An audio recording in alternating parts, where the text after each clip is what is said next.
آج میں آپ کو بندش کے حوالے سے بتانے جا رہا ہوں۔ بعض دفعہ یہ ہوتا ہے کہ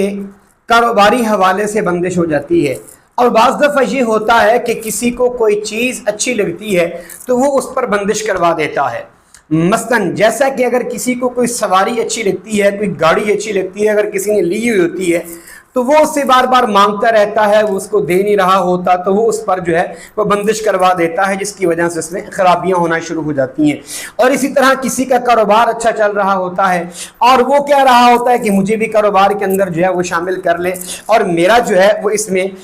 حصہ ڈال لیں، اور میں بھی جو ہے وہ آپ کا شریک بنوں گا اور ساتھ مل کر جو ہے وہ کام کریں گے۔ تو یعنی وہ اس بات کو اچھا نہیں سمجھ رہا ہوتا اگلا ساتھی، تو دوسرا کیا کرتا ہے، وہ اس پر بندش کروا دیتا ہے۔ تو اس طرح بندش کے معاملات ہوتے رہتے ہیں، لیکن اصل جو بات ہے وہ یہ ہے کہ یہ یاد رکھ لیجئے کہ بعض لوگوں پر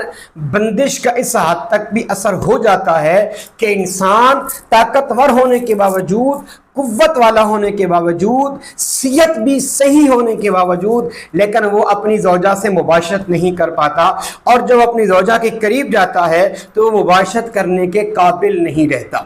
تو بعض لوگ ایسے بھی ظالم قسم کے ہوا کرتے ہیں کہ جو اس طرح کی بندش بھی کروا دیتے ہیں کہ ان کی خواہشات یعنی شہوت کو جو ہے وہ بندش لگوا دینا، اور وہ باقی جہاں بھی ہوگا تو اپنے آپ کو فٹ محسوس کرے گا، لیکن جیسے ہی وہ مباشرت کے لیے جائے گا تو پھر وہاں جا کے وہ کامیاب نہیں ہو سکے گا، ناکام ہو جائے گا، اور وہ اپنی زوجہ کے سامنے شرمندہ ہو کر واپس آئے گا، اور اس میں اتنی قوت نہیں ہوگی اور انتشار نہیں ہو سکے گا کہ جس کی وجہ سے وہ مباشرت کر سکے۔ آئیے اس حوالے سے میں آپ کو ایک بہترین آج وظیفہ بتانے والا ہوں۔ انشاءاللہ اگر آپ کے ہاں کوئی معاملہ ایسا ہے آپ کریں تو آپ کو یہ بالکل جو آپ کی ساری پریشانیاں ہیں انشاءاللہ یہ دور ہو جائیں گی۔ آپ نے کرنا کیا ہے، آپ نے بیری کے گنتی کے ساتھ 11 پتے لینے ہیں اور پھر ان کو دھو لینا ہے، اور ان کو دھو کے صبح کی نماز ادا کریں، اور نماز صبح کے بعد آپ جو ہے نا سورج نکلنے کا انتظار کریں اور وہاں بیٹھ کے ذکر کرتے رہیں۔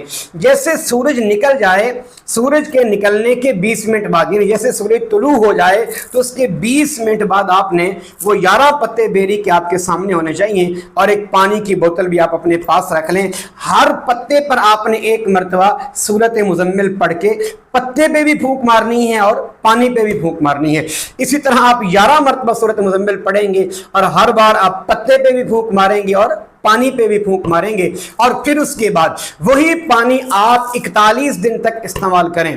جی انشاءاللہ آپ کو فائدہ ہوگا۔ آپ پانی پیئیں بھی صحیح، دن میں 2 سے 3 مرتبہ اپنا چہرہ بھی دھوئیں، اور اسی سے تھوڑا پانی لے کے اور پانی میں مکس کر دیں اور پھر نہا بھی لیں اس سے، تو انشاءاللہ آپ کو بہت جلد افاقہ ہوگا۔ اور اگر یہ بندش والا معاملہ ہے تو یہ بالکل ختم ہو جائے گا۔ آپ کو کسی کے پاس جانے کی ضرورت نہیں، کسی کو مسئلہ بتانے کی ضرورت نہیں ہے۔ آپ انشاءاللہ اس ویڈیو کو مکمل دوبارہ غور سے بار بار سن لیجئے گا، آپ کو سمجھ آ جائے گی، اور آپ انشاءاللہ یہ عمل کیجئے گا تو آپ کا یہ مسئلہ حل ہو جائے گا۔